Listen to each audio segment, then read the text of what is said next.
This video is going to show you how to assign an activity and add skills to that to show your standards, and then show how the student finishes it and what it looks like on your side when they are done. So if I want to assign an activity, I'm going to go to plus, assign activity.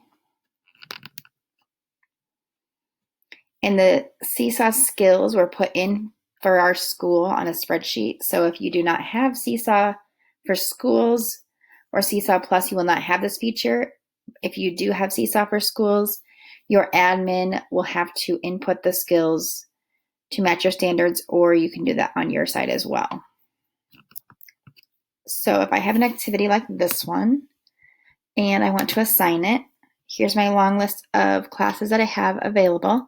I'm going to click on the class I want, but I also need to click on Edit Skills. So if you just have one class, you need to scroll to the bottom and click on where it says Skills. It should look like, or it'll look like this on the top of the tab. And so here are all the skills that I have put in for our school specifically, and I have sorted them by topic area. You can also include like a week at a time. So if I wanted to just include the skill of everything I do for this 1 week and tag it with that, then I'll be able to see how many students finished each one and overall numbers of how many were completed versus left blank. So this one I'm just going to label as this math comparing one. If you want to add a new skill, if you do not have skills in yours and you have Seesaw for schools, but the skills were not uploaded yet, you may also click on plus new skill on the bottom to add it to your class. So I've done that. I'm going to click on the assign to one class. And now on the student side, if I refresh,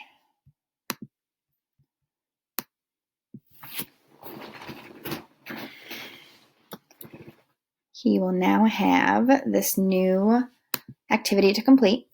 So he's going to click plus response, and his job is to drag these over.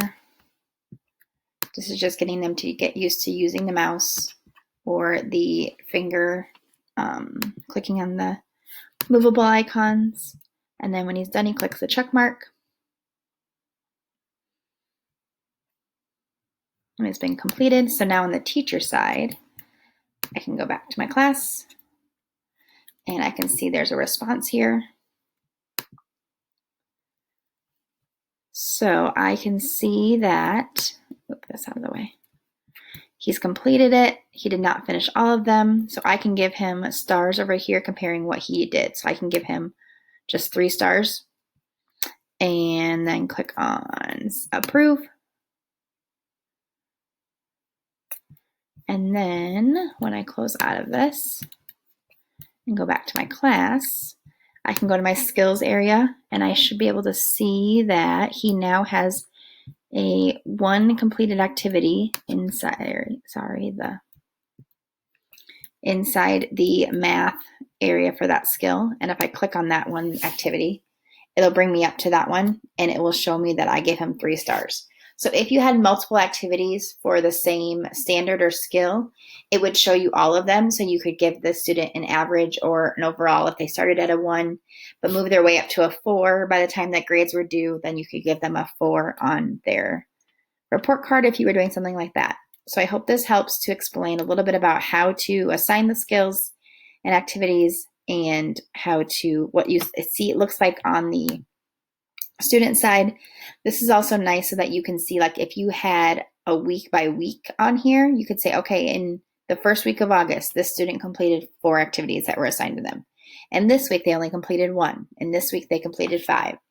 More of like a checklist to make sure that they're signing in. Some schools do that for attendance purposes to make sure that they're attending each day. Hope these ideas help.